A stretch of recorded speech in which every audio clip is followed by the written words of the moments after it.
मेरी बेटी आई है। अरे मनीषा, रसोई में हूं मैं।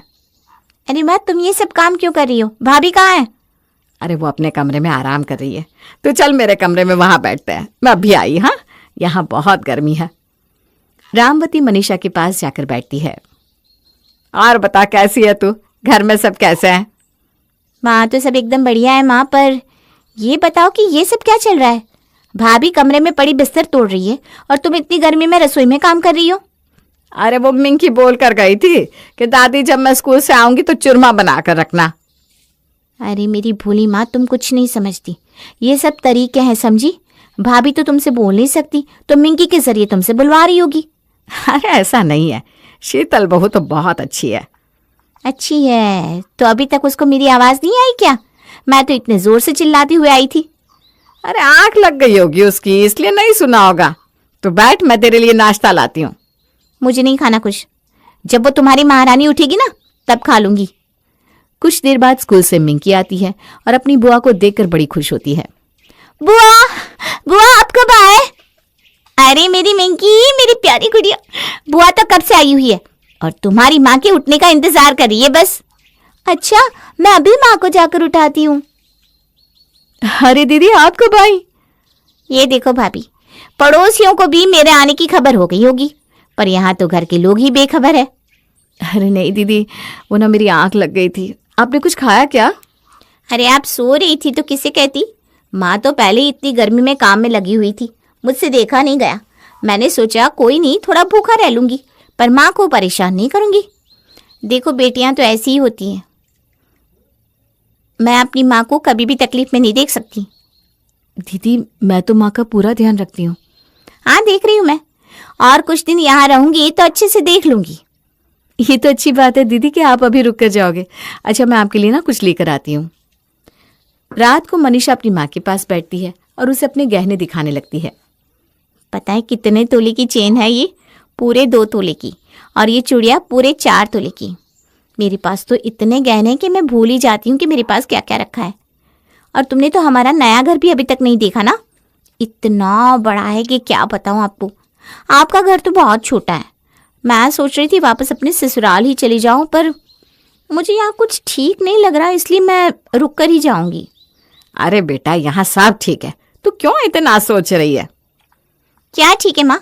कुछ ठीक नहीं है। तुम्हारी बहू मिंकी से बुलवा बुलवा कर तुमसे काम करवाती है और खुद आराम करती है, और खुद के कमरे में एसी है और तुम पंखे में सो रही हो। और तो और मैंने उसको अभी रसोई में राबड़ी खाते देखा। जब मैंने बोला कि भाभी राबड़ी माँ को क्यों नहीं दी, तो बोली देखो दीदी, माँ को ये बात मत बताना। क्या सच में? मुझे तो पता ही नहीं घर में राबड़ी रखी है। मनीषा अपनी माँ के कान भर रही होती है और उधर शीतल मनीष के आने का इंतजार। थोड़ी देर बाद ही जब मनीष आता है। अरे आ गए आप? अब प्लीज ना मुझसे कोई काम की बात मत करना, मैं कमरे में जाकर सोऊंगा। मुझे खाना भी नहीं खाना, मेरे सर में बहुत दर्द हो रहा है। ओह अच्छा ठीक है। शीतल मनीष को बता ही नहीं पाती कि उसकी बहन मनीषा आई हुई है। अगली सुबह मनीष को जल्दी ऑफिस निकलना होता है और वो शीतल के उठने से पहले ही निकल जाता है। जब सुबह मनीषा नाश्ता करने बाहर आती है तो पूछती है, अरे भैया दिखाई नहीं दे रहे, कल रात भी नहीं मिले और अब भी नहीं दिख रहे। वो दीदी, कल रात को ना उनकी तबीयत ठीक नहीं थी और अभी वो मेरे उठने से पहले ही चले गए। देखा माँ, अभी तक इसने भाई को क्या ये नहीं बताया होगा कि उसकी बहन इतने दिनों बाद घर आई है? अब बताओ तुम खुद, दोनों ही मियाँ बीवी की खिचड़ी पक रही है और तुम बिल्कुल बेखबर हो। अरे नहीं नहीं बेटा, ऐसा नहीं है। माँ जी, आज मिंकी के स्कूल में टीचर ने बुलाया है तो मैं अभी थोड़ी देर में आ जाऊंगी। ठीक है बहू। शीतल मिंकी के स्कूल चली जाती है। वहां अचानक मनीष का फोन आता है। कहाँ हो तुम? मैं स्कूल आई हूँ। अरे आज मैं जल्दी फ्री हो गया, मैं अभी आता हूँ तुमको लेने। मनीष शीतल को लेने स्कूल आ जाता है। थोड़ी देर में स्कूल की छुट्टी होने वाली है ना, तो एक काम करते हैं, यहाँ पास में लंच करने चलते हैं, फिर मिंकी को स्कूल से भी ले लेंगे। अरे पर मुझे घर भी तो जाना है। अरे घर में फ़ोन कर दूंगा, तुम चलो तो सही। दोनों लंच करने चले जाते हैं। यहाँ मनीषा शीतल के घर न आने पर बड़ी बेचैन सी घूम रही थी। देख लो, अभी तक नहीं आई तुम्हारी बहू। ऐसा तो कोई दूर भी नहीं है स्कूल। अरे क्या पता, ट्रैफिक होगा बेटा। क्या माँ, छोड़ो, मैं अभी फोन करती हूँ उसको। तुमने जो इतनी ढील दे रखी है ना, एक दिन बड़ा पछताओगी। आपकी कल तबीयत खराब थी और कल सुबह जल्दी निकल गए। इस चक्कर में आपको बता भी नहीं पाई कि मनीषा दीदी कल से आई हुई है। अरे मनीषा आई हुई है, चलो माँ और मनीषा के लिए यहीं से खाना पैक करके ले चलेंगे। ठीक है, वैसे भी ना आपसे बहुत नाराज होंगी वो, आप कल से गायब जो हो। नाश्ते के वक्त भी आपको पूछ रही थी। हेलो। अरे भाभी कहाँ रह गई? स्कूल ही गई थी ना? जी दीदी, स्कूल ही आई थी, बस मिंकी को स्कूल से लेकर घर ही आ रहे हैं। हाँ तो जल्दी आ जाओ। सर आपका खाने का बिल। हाँ भैया लाओ। अच्छा दीदी। इतना बोलकर शीतल तो फोन रख देती है, पर मनीषा आग बबूला हो जाती है। देखा, तुमको तो कुछ समझ में नहीं आता। अब भी बोल लो कि तुम्हारी बहू भोली है और तुम्हारा बेटा आज्ञाकारी। अरे पर हुआ क्या है? महारानी रेस्टोरेंट में बैठकर खाना खा रही है। यहाँ से स्कूल का बोलकर निकली और वहां भैया के साथ लंच हो रहा है। वैसे तो भाई की कल तबीयत खराब थी और सुबह से वो गायब है, पर अब देख लो खुद। माँ, वो दिन दूर नहीं जब तुम एक कोने में पड़ी होगी और फिर वृद्धाश्रम में। अरे ये सब तो क्या बोल रही है बेटा? सही बोल रही हूँ माँ, तुम्हारे साथ ये लोग क्या कर रहे हैं तुमको कब समझ में आएगा। देखो माँ, मुझे ससुराल में कोई कमी नहीं है, भगवान की कृपा से खूब पैसा है। मैं इतना आराम छोड़कर सोचो यहाँ क्यों पड़ी हूँ? तुम्हारे लिए माँ। मैं तो अगले दिन ही चली जाती, पर जब मैंने सब देखा तो मुझसे अपनी माँ को ऐसे छोड़कर नहीं जाया गया। मैं चली भी गई तो मेरा ध्यान तुम्हारी फिक्र में ही लगा रहेगा। अरे पर बेटा अब जो है सो है, क्या कर सकते हैं। मैं तो खुद हैरान हूँ, मैंने कभी नहीं सोचा था कि ये मियाँ बीवी इतने तेज है। मैं ना आती तो कभी तुमको पता भी नहीं चलता। खैर, अब तुम्हें और मुझे कुछ पक्का इंतजाम करना पड़ेगा, जिससे ये लोग कभी तुम्हें घर से निकाल ना सके और हमेशा तुमसे डर कर रहे। अरे पर ऐसा क्या करे? तुम अपनी विल मेरे नाम कर दो। क्या? हाँ माँ, देखो मुझे तो इन सब में कोई लेना देना है ही नहीं। मैं तो बस तुम्हारे भविष्य के लिए बोल रही हूँ, बाकी तुम्हारी मर्जी। रामवती चुपचाप अपने कमरे में चली जाती है और बस इसी के बारे में सोचती रहती है। उसे समझ में नहीं आ रहा था कि आखिर वो करे तो क्या करे। उस दिन रामवती बहुत ही उदास हो जाती है, क्योंकि उसने अपने बहू बेटे को हमेशा अपने कलेजे से लगा कर रखा होता है और मिंकी तो उसके जिगर का टुकड़ा होती है। अरे मनीषा, मेरी प्यारी बहन। भैया, मैं कब से आपका इंतजार कर रही हूँ। हाँ, मुझे बताया तेरी भाभी ने। देख, तभी तो हम तेरा मनपसंद खाना लेकर आए। और हाँ, ये तू चुपचाप खाना, माँ को मत बताना। वो क्या ना, माँ को कुछ भी मीठा और बाहर का खाना एकदम मना है। अच्छा ठीक है, मैं उनको नहीं बताऊंगी। मनीषा खाना खाकर कुछ देर अपने भाई भाभी के कमरे में जाकर बैठ जाती है। यहाँ कितना अच्छा लग रहा है एसी में। माँ के कमरे में तो बैठा ही नहीं जाता, मैं तो पूरी रात सोई नहीं पाई। अरे तो तुम साथ वाले कमरे में सो जाया करो ना, उसकी चाबी ले लो। वो बस उसमें कुछ ज़रूरी कागज़ है, तो मैं इसलिए उसमें ताला लगा कर रखता हूँ। आप कितने अच्छे हो भैया। मनीषा अपने भाई से उस कमरे की चाबी लेकर उस कमरे में ही अपना डेरा जमा लेती है। उसके कपड़े और बाकी सामान सब वो उस कमरे में ऐसे ही रख लेती है जैसे बाकी की पूरी जिंदगी उसे वहीं रहना हो। अरे दीदी, हो गई आपकी सारी सेटिंग? कोई ज़रूरत तो नहीं है ना? नहीं, सब ठीक ही है। अब देखो, मेरे ससुराल जैसा तो नहीं है, पर कोई ना, मायका आखिर मायका ही है। ये तो बिल्कुल सही कहा आपने। वैसे जीजा जी का मन लग रहा है आपके बिना? कोई फ़ोन आया उनका? अरे भाभी, अभी आए 4 ही दिन तो हुए हैं मुझे, इतने दिन भी नहीं हुए कि उनका मन ना लगे। अब हाँ, सही बात है दीदी। अच्छा मैं चलती हूँ, मुझे मिंकी को पढ़ाना है। अरे मनीषा, तूने तो कमरा एकदम चमका दिया। हाँ, और तुम्हारी महारानी बहू मुझे चमका कर गई है। क्या मतलब? मतलब कि यही बोल रही थी कि मुझे इतने दिन हो गए यहाँ, तो क्या जीजा जी मुझे याद नहीं करते, उनका मन लग रहा है या नहीं। मैं आज ही चली जाती हूँ माँ, ये सब नहीं सुन सकती मैं। बताओ, एक लड़की शादी के बाद अब अपने मायके में भी नहीं रह सकती, अपने ही घर में रहने पर ऐसा सुनना पड़ता है। अरे बेटा तू रो मत, इन दोनों मियाँ बीवी ने तो हद ही कर दिया। मैं इनको देख लूंगी। तू बोल रही थी ना वो विल वाली बात, मैं कर दूंगी तेरे नाम, फिर देखती हूँ कौन तुझे यहाँ रहने से रोकेगा। ये सुनते ही मनीषा तो मन ही मन खुश हो जाती है। वो बिल्कुल भी देरी ना करते हुए वकील से अगले ही दिन बात करके विल अपने नाम करवा लेती है। विल नाम होते ही मनीषा 7वें आसमान पर होती है।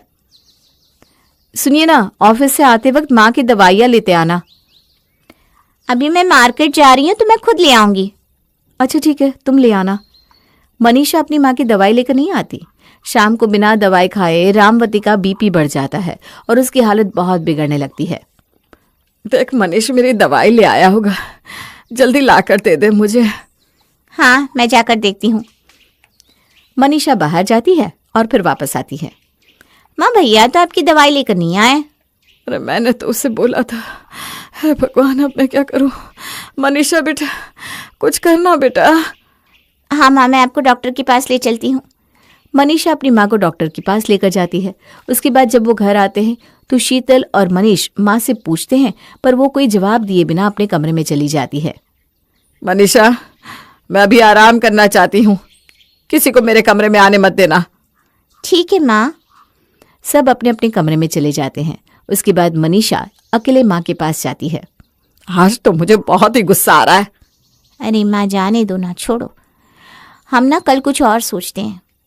अगली सुबह मनीष अपनी माँ के कमरे में आने ही वाला होता है कि मनीषा बोल पड़ती है। भैया, माँ की तबीयत ठीक नहीं है, आप अंदर मत जाओ। अरे तभी तो जा रहा हूँ देखने। अरे पर उन्होंने अभी मना किया है, मैं तो अभी अभी होकर आई हूँ। अच्छा, तो शाम को आकर मिलता हूँ। माँ को बता देना शीतल की भी तबीयत ठीक नहीं है, मैं उसे डॉक्टर के पास लेकर जा रहा हूँ। ठीक है भैया। मनीषा अपनी माँ के कमरे में जाती है और अजीब सी शक्ल बनाती है। क्या हुआ बेटा, ऐसी शक्ल क्यों बना रही है? क्या करूँ फिर, अभी अभी दोनों मियाँ बीवी बाहर गए हैं, बोल रहे थे मेरी बीवी की तबीयत ठीक नहीं है। अरे उनकी बात आई तो फट से ले गए, और माँ चाहे मर क्यों ना जाए, ये नहीं कि एक बार माँ का हाल ही पूछ लूं कि जिंदा है कि नहीं। अब मैं इन लोगों के साथ एक पल इस घर में नहीं रह सकती। बोल दे इनको कि चले जाए यहाँ से हमेशा के लिए। दादी, दादी कैसी हो आप?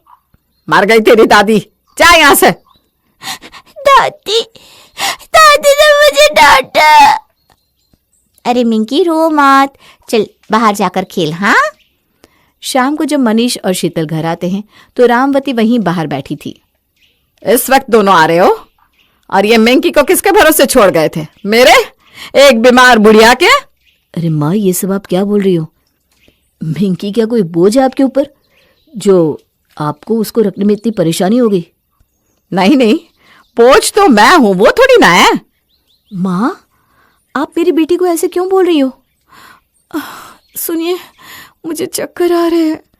लो जी, अब इसे चक्कर आ गए। इतनी सी बात पर चक्कर? अरे जा जा, तू अपनी बीवी का ध्यान रख। तेरी माँ का क्या है, आज नहीं तो कल मरना ही है।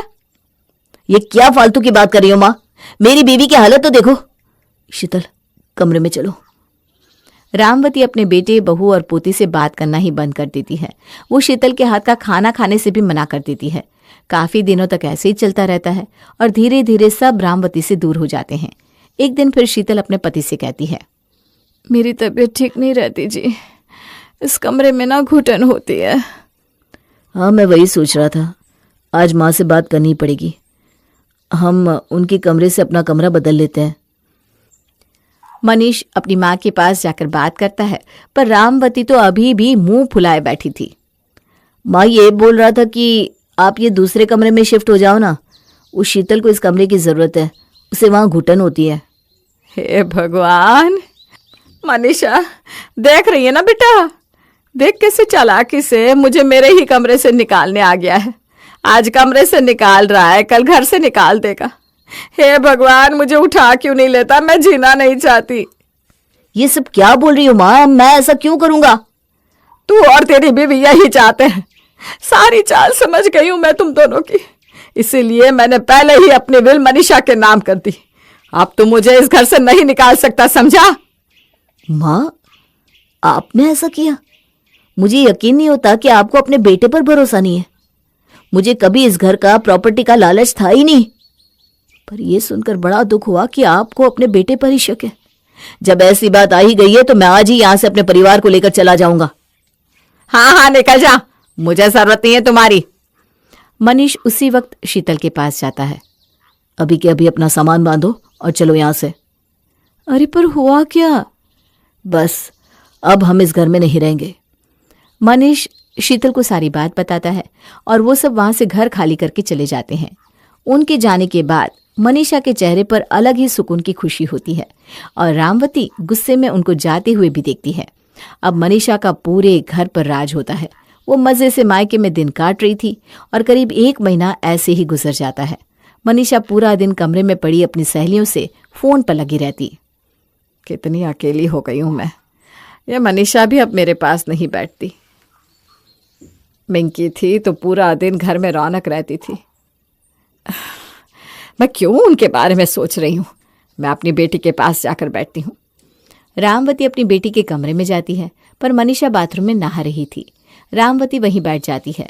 तभी उसका ध्यान मनीषा के मोबाइल पर जाता है। अरे इस पर तो किसी का फोन आ रहा है। चलो मैं ही उठा लेती हूँ। हेलो। हेलो मालकिन, कैसी हो? मैंने सुना तुमने अपने भाई भाभी को बड़ी चालाकी से घर से निकलवा कर विल अपने नाम करवा ली है। अरे क्या कर रही है? साथ में तेरी बुद्धि पे माँ बैठी है क्या? ओह तभी। खैर मुझे तो आज ही अंकिता ने बताया कि तू कैसे ससुराल से आकर मायके में कब्जा करके बैठी है। यार दिमाग हो तो तेरी जैसा, कसम से ऐसा काम तो बस तू ही कर सकती थी। कैसे कैसे तूने अपनी माँ को उनके बेटे और बहू के खिलाफ भड़काया। मजा आ गया। तू तो किसी फिल्म की स्क्रिप्ट लिख सकती है। और अच्छा हुआ तेरी माँ को अभी तक ये भी पता नहीं चला कि तेरी भाभी प्रेग्नेंट है, वरना कहीं पोते के मुंह में उन्हें जाने ही ना देती। रामवती पिंकी की बातें सुनकर सुन रह जाती है। इतने में बाथरूम से मनीषा बाहर आती है। ये आप मेरी फोन पर किससे बात कर रही हो? हैं? ये पीछे से कौन बोल रहा है? मनीषा।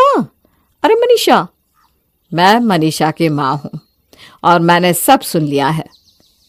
क्या सुन लिया? कौन था फोन पर? तेरी सहेली, जिसने धोखे से सब बता दिया कि कैसे तूने मेरे परिवार को तोड़ दिया, वो भी बस इस प्रॉपर्टी के लिए। तुझे शर्म नहीं आई? कैसी बेटी है तू, कैसी बहन है तू? मुझसे फालतू बातें करने की जरूरत नहीं है। ये घर अब मेरे नाम है। अच्छा कोई बात नहीं, अभी तो मैं जा रही हूँ अपने बेटे के पास। रामवती अपने बेटे और बहू के पास जाती है और खूब रोती है। मुझसे गलती हो गई, मुझे माफ कर दो। अरे माँ क्या हुआ तुमको? ये सब उस मनीषा ने किया और ये सब कुछ उसने घर अपने नाम करवाने के लिए किया और मैं बेवकूफ उसके चाल समझ ही नहीं पाई। माँ तुम रो मत। हाँ माँ जी आप रोइए मत। मत रो दादी। तुम सब घर चलो, मैं नहीं रह सकती तुम सबके बिना। चलो यहाँ से। मेरी बहू ऐसी हालत में यहाँ किराए के घर में अकेली नहीं रहेगी। मैं उसकी देखभाल करूंगी। अरे पर अब उस घर पर तो मनीषा का हक है माँ, हम वहाँ नहीं आ सकते। मैंने अगर विल उसके नाम की है तो मैं बदल भी सकती हूँ। तो अभी मेरे साथ वकील के पास चल। रामवती अपनी विल बदल कर सब अपने बेटे के नाम कर देती है और इसके बाद वो सब घर वापस आते हैं। अरे अरे अरे, ये सामान लेकर यहाँ कहाँ चले आ रहे हो? ये घर अब मेरा है। अब ये घर मेरे बेटे का है, समझी? मैंने अपनी विल इसके नाम कर दी है। अब तू निकल यहां से और दोबारा मेरे घर मत आना। ये तुमने अच्छा नहीं किया माँ। हाँ तूने बहुत अच्छा किया, हम सबको एक दूसरे के खिलाफ भड़का कर। हाँ चल चली जाए यहां से अबे क्या भी, वरना मुझे पुलिस को कंप्लेंट ना करनी पड़ जाए। मनीषा उसी दिन अपना छोटा सा मुंह लेकर वहां से चली जाती है और इसके बाद रामवती और उसका परिवार हंसी खुशी रहने लगता है।